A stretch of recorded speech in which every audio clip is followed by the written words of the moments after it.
Hello and welcome back to my channel.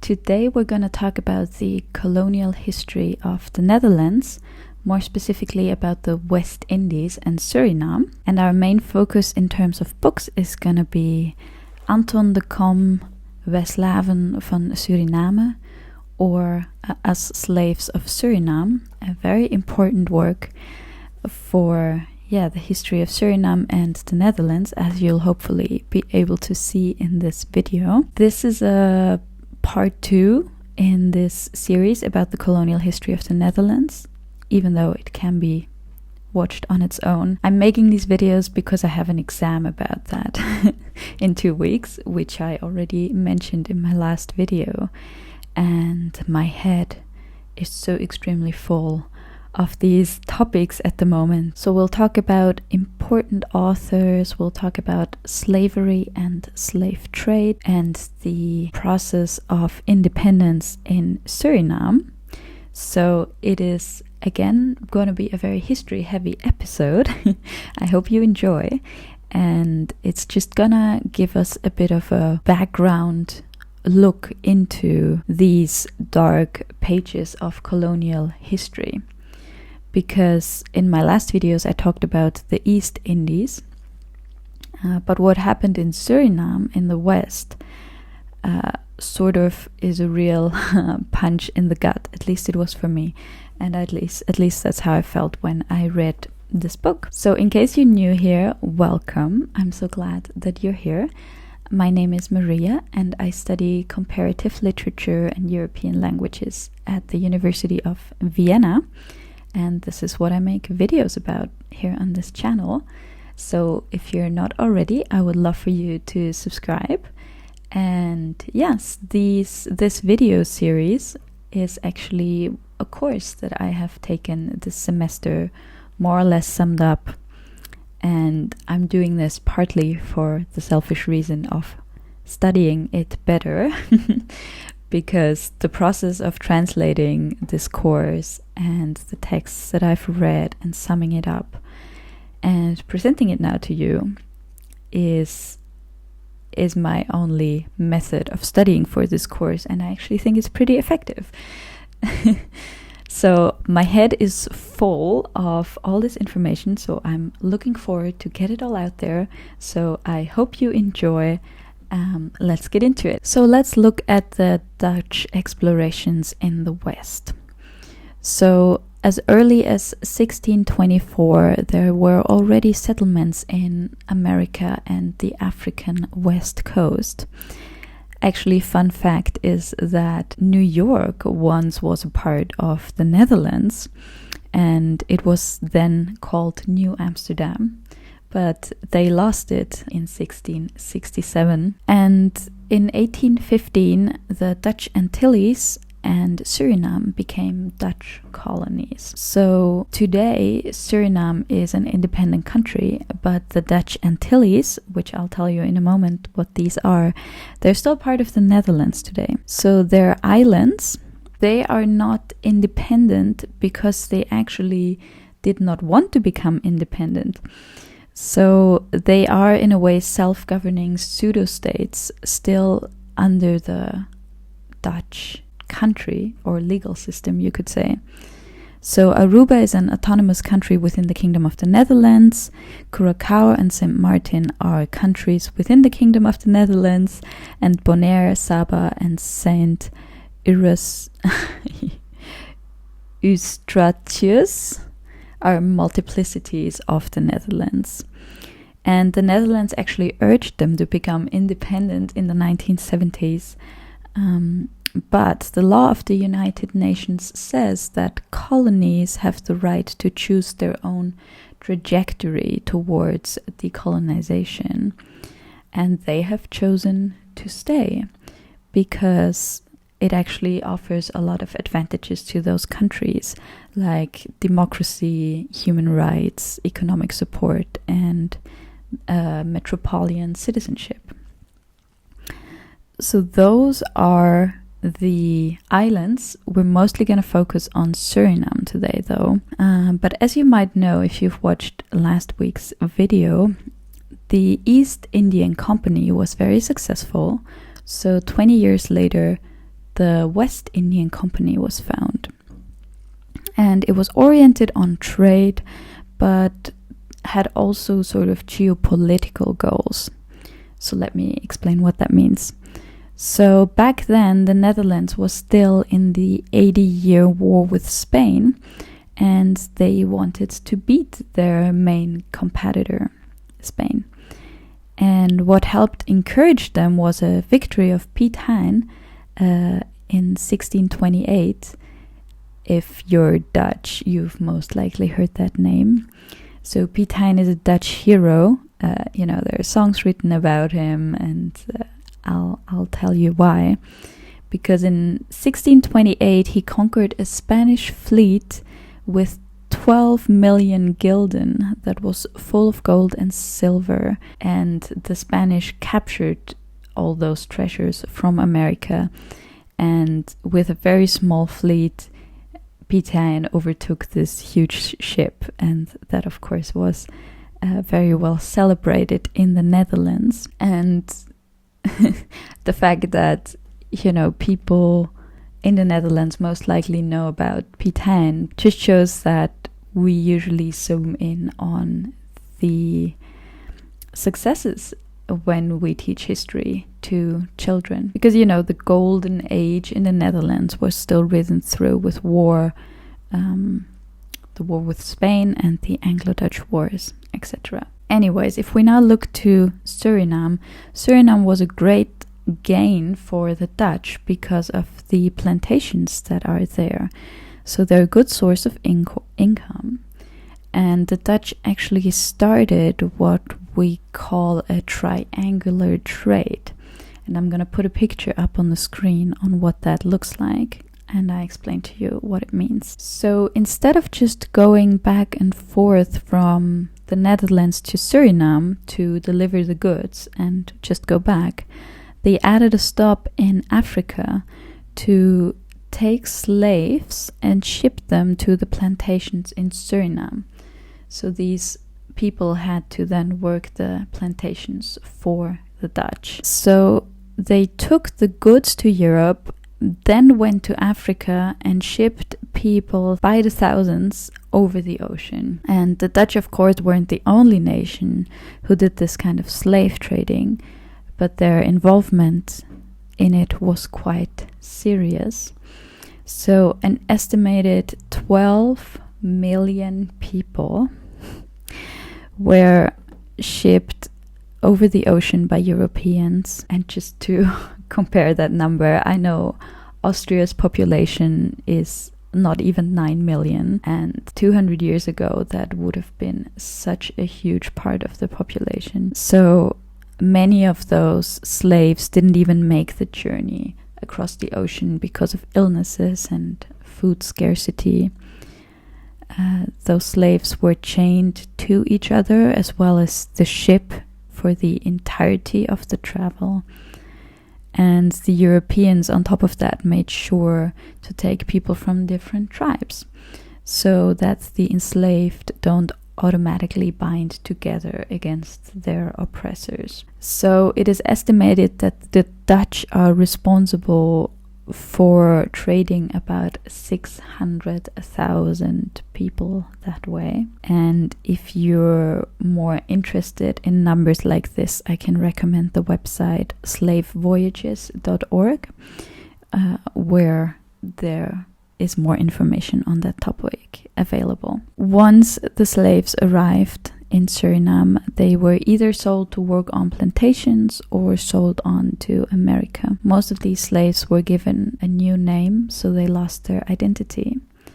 And they were actually given a European first name, which makes it incredibly difficult to trace these people down or trace them back to where they came from. Now, people did escape, so there is a population called the Maroons, and they're the enslaved people who managed to escape the plantation work, and they fled into the inner country, into the jungle, and they somehow managed to live there. Those Maroons would regularly attack the plantations of to free their people, right? Their family, their friends, and that made so that the plantation owners were under a constant threat of being attacked, which in the end was actually a large contribution to the abolition of slave trade and slavery, is that there was just so much disruption. I just thought that was also interesting, because our European story is often that,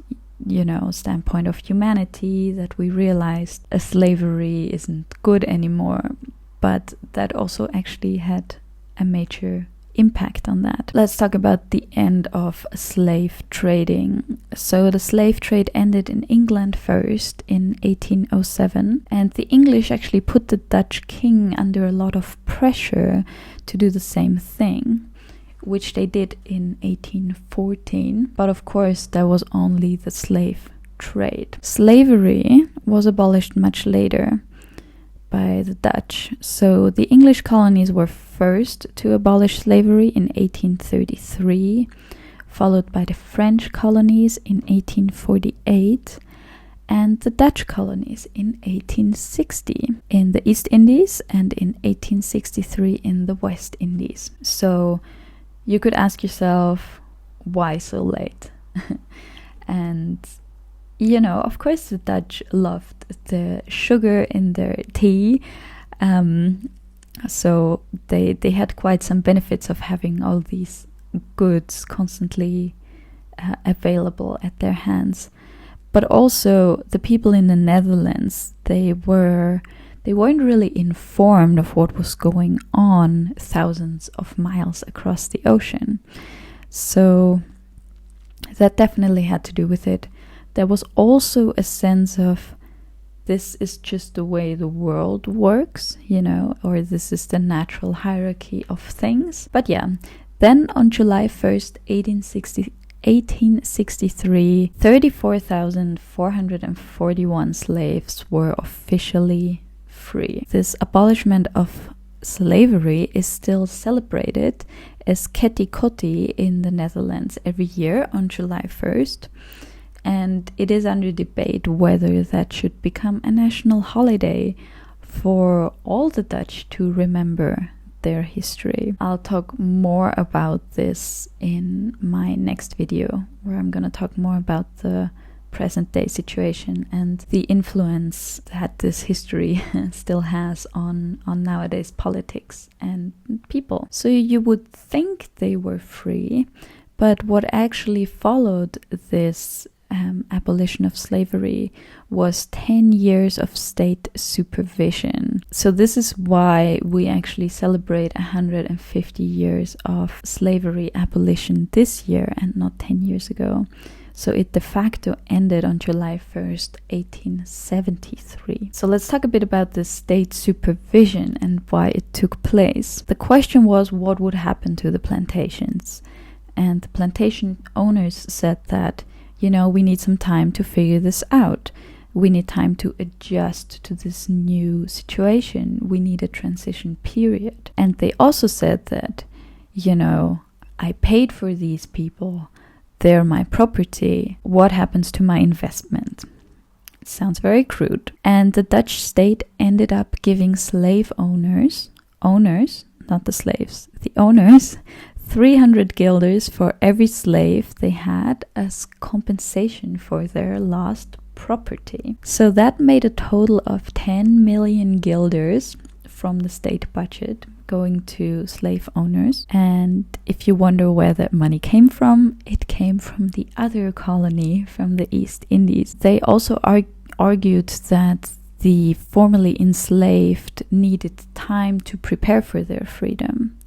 Because, of course, keeping people deliberately uneducated for decades and centuries so that they wouldn't rebel didn't prepare them very well for standing on their own feet. So in these 10 years, there were schools set up and religion was taught. But in Afro-Surinamese culture, Dutch education never quite sank in.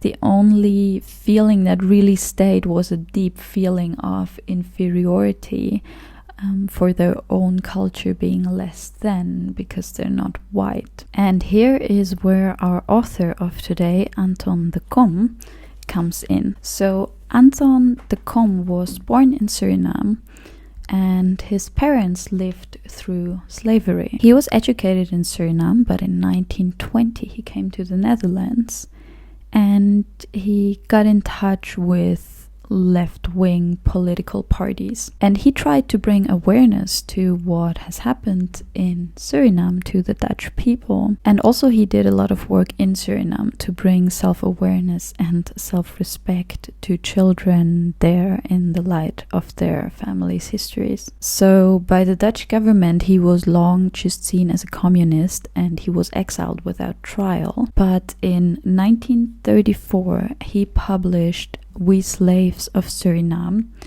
In the original Dutch, it's called Wij Slaven van Suriname, same title. And by now this book is part of the Dutch canon, but I'm gonna talk more about that next week. However, just holding this book in my hand sort of gives me goosebumps, because I've had a really hard time reading this. There's very horrible accounts of slavery in here. The punishments are described in excruciating detail. They're talking about the masters and how they lived. And I had to read that for uni, and I was just like, my jaw dropped. And yeah, it's just horrible. Honestly, it's just horrible. And this book played a key role to make the Dutch aware of what has happened on the other side of the globe, because it is actually a perspective of the other side, right, on what actually happened to those people. And as I said, this book was first cornered as a bit communist, but now is part of the Dutch canon, and it most of all answers the question of why people didn't fight. You know, if you look at colonial societies, as little as 0.4% of the entire population were white Dutch slave masters. So, you know, you would think they could escape, you could think they would fight.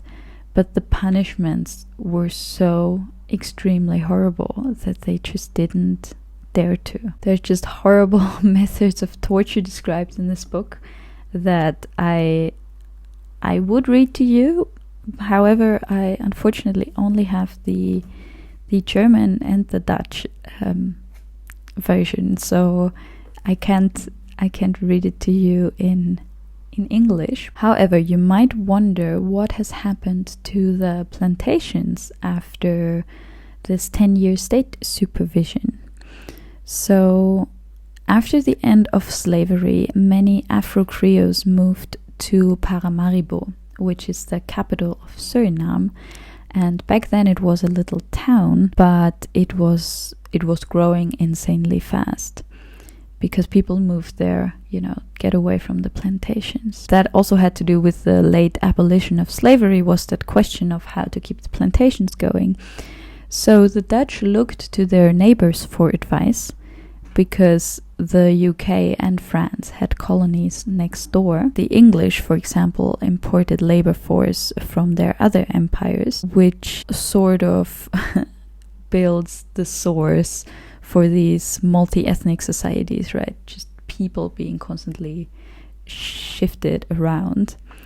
And the Dutch followed suit, and they imported people from their other colonies all the way in the east to work the plantations. So people from Java, Indonesia, and so on. So the first ship of those workers arrived just a few weeks before the end of the 10-year state supervision. And I'll put in a photo of the arrival of the Indonesians in Suriname. And these workers were lured into this long journey to the other side of the world because Suriname was described to them as sort of the country of milk and honey. They promised them a successful future. And these people from the East Indies then signed a contract for 5 years to work the plantations. You could imagine that those slave owners wouldn't pay a lot of money, so those people sort of had to look how to make it through the week, because they barely got enough money for extremely hard labor, as you can imagine. And you have to remember, this was before any kind of socialism, right? So also workers weren't aware of the fact that they might also have rights or could say something against that. So until 1916, people were imported from Indonesia in this way to work there. And of course, this group of people is a very different community to the Afro-Creole community that moved mostly to Paramaribo. They have different values and traditions, different languages. They look very different. And after 5 years, those people had a choice to return back to India or stay and set something up for themselves. So they were able to buy a small piece of land for themselves and extend their contract, which many chose to do. So most of them stayed. It's because they were, in a sense, economic refugees. They just wanted to create a better life for themselves. So if we look at how Suriname became independent, it is interesting to see that Suriname was very reluctant to fight for independence, mostly because of the fear that the different ethnic communities in the country would not get along and they would start fighting each other. However, the independence did happen in 1975, and that did not make things very stable. So yes, it was celebrated, and they kicked out the statue of the Dutch Queen on November 25th, 1975. And the Netherlands also wanted this independence, It was really bad for the image of the Netherlands to still have a colony, to still be somehow associated with slavery, 50 years ago. So, I mean, think about it, 1975, that's very recent. So the Dutch were strongly pressured by the USA, actually, because they were firmly anti-colonies and they supported Suriname, and they already told them in the 40s, you have to let go of Suriname, it's embarrassing that you still have colonies, and cut those ties, basically. So there was this external pressure, but there was also internal pressure in the Netherlands because of the culture in the 60s and 70s of the hippies, everyone just sort of spurred that on. But again, in Suriname, many were afraid of what would happen when the Dutch left. But the Dutch wanted to cut ties also because they wanted to stop the flow of migration to the Netherlands. Ironically, though, after the independence, an enormous amount of people migrated to the Netherlands. I'll put the chart on the screen because people were so afraid of the unrest. And they were right, because 5 years later, there was the first military coup in Suriname, led by Desi Bouterse, who took on the concerns of the Afro-Creole population and was very supported by them. And that military coup went on for 7 years, so from 1980 till 1987, and it included the December murders, where political activists were just executed without any trial on the spot. It includes the Moivana murders of the Maroon community, were just many acts of violence against his own population. Desi Bouterse was also involved in international drug trading, and on top of all of that, he was elected president in 2010 until 2020. So, because politicians are protected, these things could only have really been investigated since then. So all of that is actually very recent. The Afro-Creole population in Suriname tried to form a sort of national identity since there wasn't any, right, after the abolition of slavery.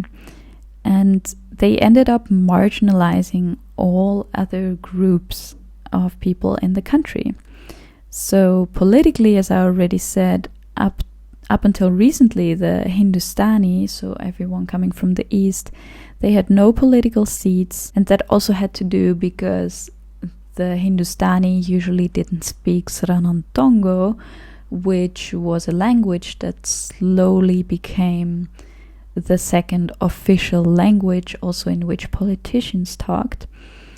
And, you know, the second verse of the national anthem is in Sranantongo, the first one is in Dutch, and often, like, the first one is left out. And of course, the Hindustani, the Javanese, they were very poor. They were working the plantations, living on the far countryside. And the name of the streets, national heroes, etc., are very Afro-Creole dominated. What is interesting is to take a look at the holidays currently in Suriname. So you can see that 25th of November, Independence Day is celebrated, as I said. July 1st, Kerikori, the abolition of slavery. June 5th is the day the Hindustani migrated to Suriname, so the day the first ship landed. That is also August 9th is the day of the native population and the Javanese migration, and 10th of October is the day of the Maroons.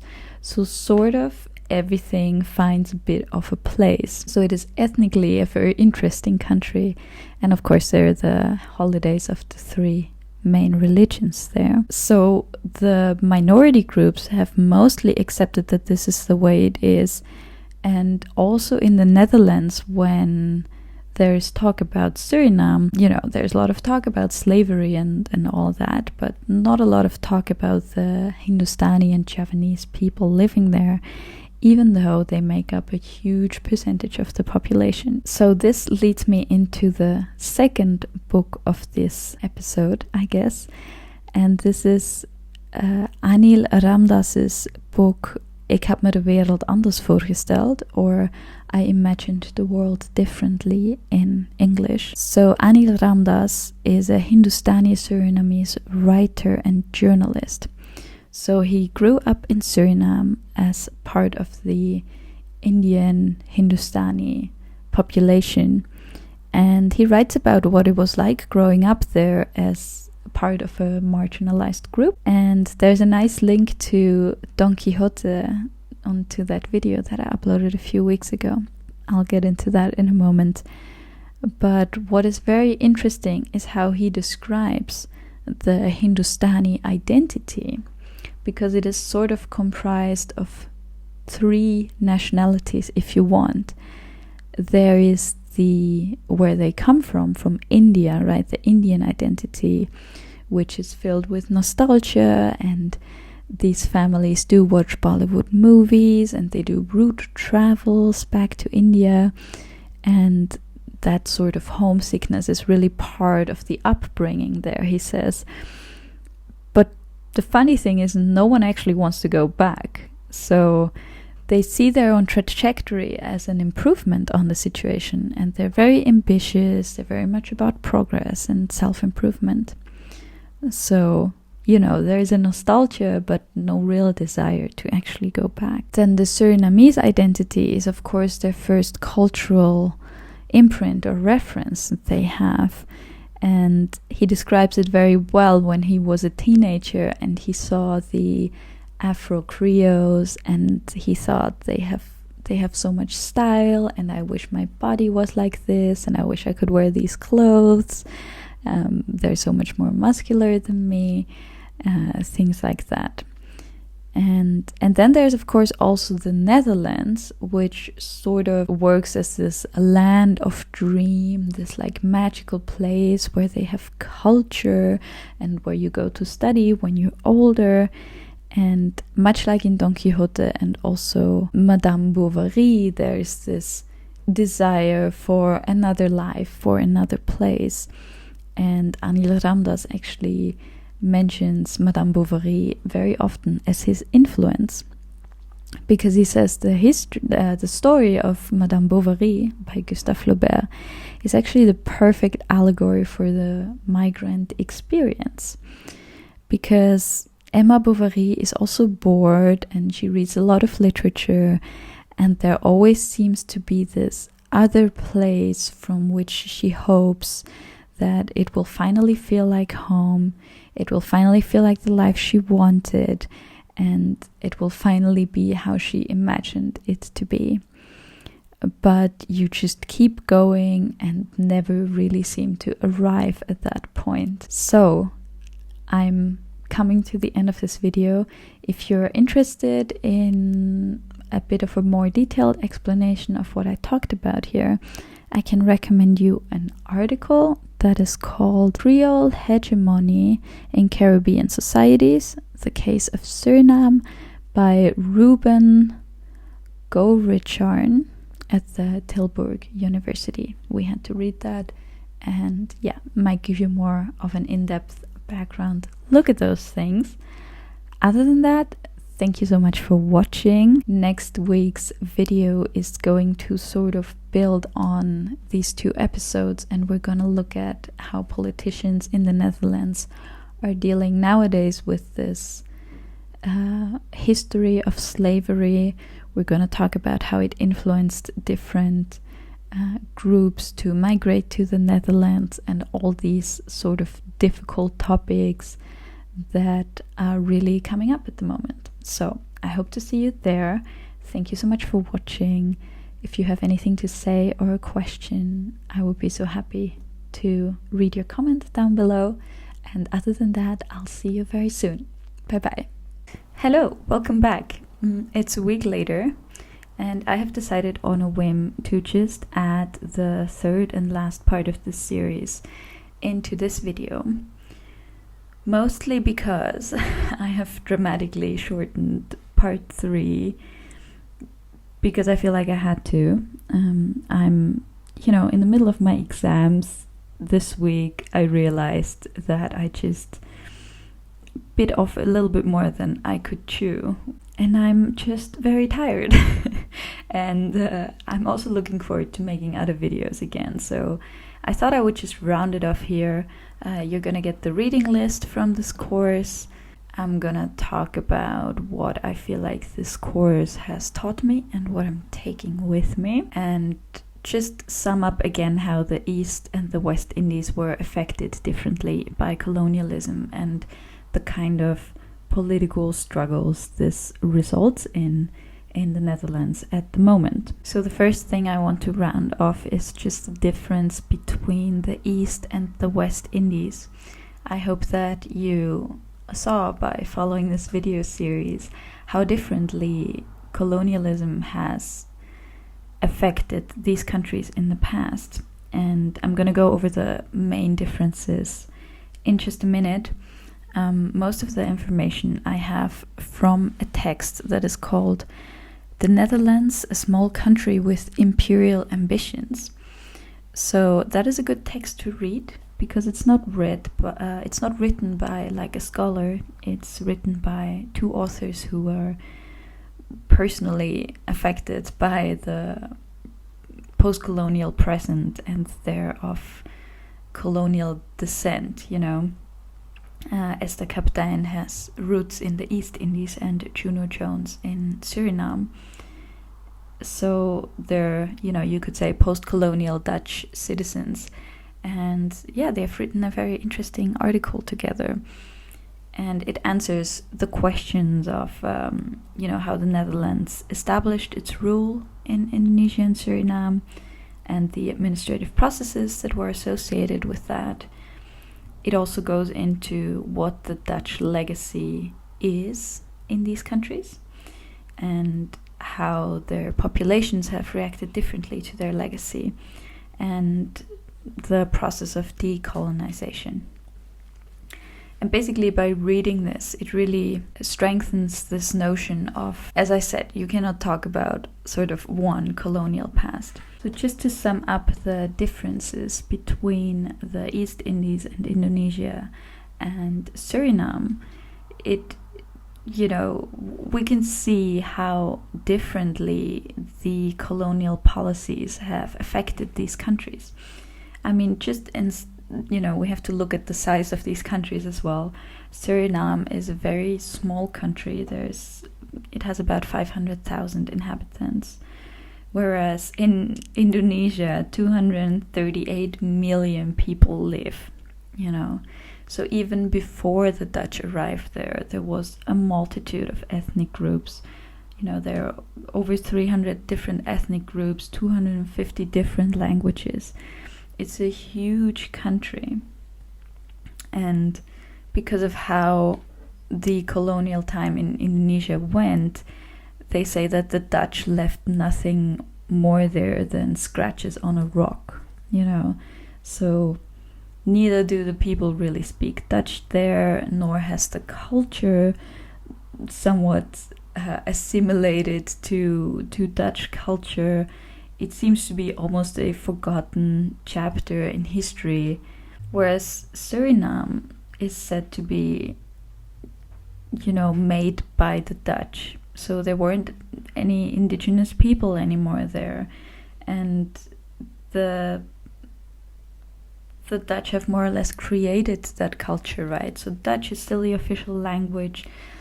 They're still very oriented towards the Dutch, dependent on them, and also has a much more of a painful history. So even though both of these societies are very multicultural, they are like that for different reasons and to a different degree. And when we look at the sort of debates that are going on in the Netherlands at the moment around, slavery and colonialism, they're of course driven by different ethnic groups.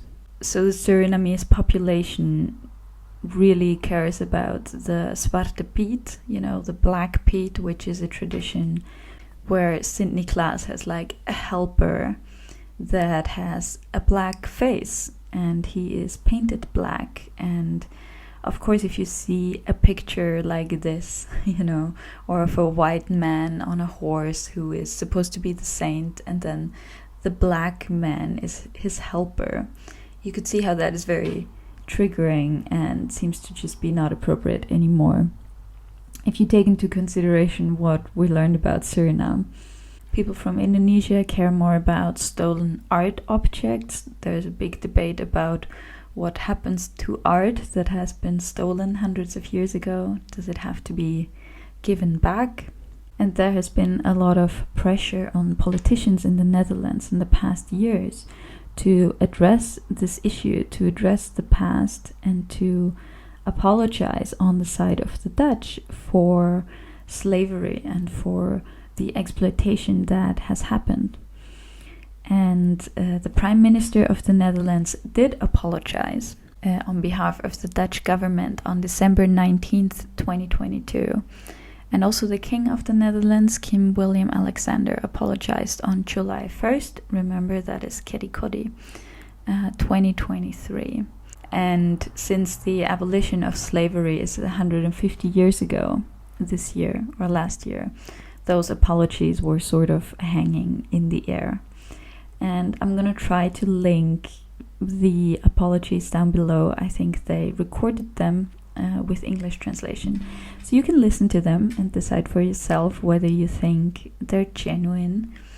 They do seem very scripted, of course. It's a political speech. But of course, it's also understandable that it's a little bit of a difficult situation to be in, to have to apologize for something that you yourself haven't done. So, a politician sort of stands in for the nation. He's a single person, but he's supposed to represent a lot of people. And what I thought was interesting is that in this class there was actually a Dutch man. So in my university class, when we talked about this, there was a Dutch man, and he said that, yes, the apologies are a little bit lackluster, and you could say it's not 100% genuine or something. but he thinks it's still such a huge step for governments to admit, their history and their partaking in slavery, and to just, for that debate to just be out there. Because he said, if you compare it to what has mostly happened, where people just sort of closed their eyes and never wanted to talk about it, it is sort of a big step in a good direction, he thought. There's also been an adjustment in the Dutch canon for children. I'm going to put up this poster. In 2020, Anton was added with his book As Slaves of Suriname. Of course, that is a big step to at least take the narrative of the other side into the discussion as well. And of course, the next big step would be to make Kedikodi, the day of the abolition of slavery, to make it a national holiday. People have been pushing for that for a long time. I personally think it makes sense, for all the Dutch to remember their history and what has happened, even though under the current government, I don't think it's very likely for that to happen. I think the last thing I want to mention before I round this video off by giving you the reading list and some of my takeaways is that we were visited by a translator in our course. Her name is Lotte Hammond, and she translated the book Jaguarman from Dutch to German, written by Raoul de Jong. It came out recently, and it is about a man. He lives in the Netherlands, and his father is Surinamese, and the book is about how he wrangles with that past and how he goes there and tries to find out where his roots are, and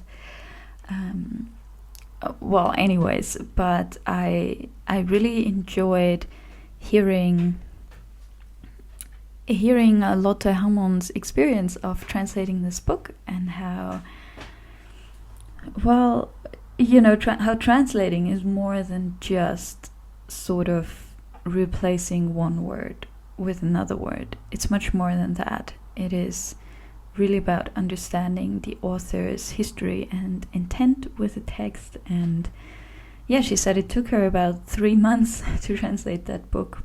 It's not a very big book. Let's go to the reading list. I'm gonna just put it on the screen for you. We've had primary texts. Primary text always means that it's a literary text, like a novel, for example, and the secondary text is a text about another text or a scientific paper or something like that. You can see here that we read 2 Helle Hazen novels, Louis Couperus, Jeroen Brouwers. I talked about all these authors, so by now they should tell you at least something. And then secondary texts were usually articles that sort of talked more about the cultural backgrounds of the countries and more historical facts. Especially that article by Patinama is great. So I guess ending with the questions of what I learned in this course, I think the most illuminating takeaway for me was that, when we think about anything that happened in history, like war or colonialism or any sort of event, it's very easy to just sort of see it from 2 sides, right? So there's the oppressor and then there's the oppressed. And we think that all people on the one side felt a certain way and then all people from the other side felt a certain other way. But that is not the case. There's so much nuance to people's experience, and there are as many different sides as there were people involved. I thought about that many times with what happened with COVID.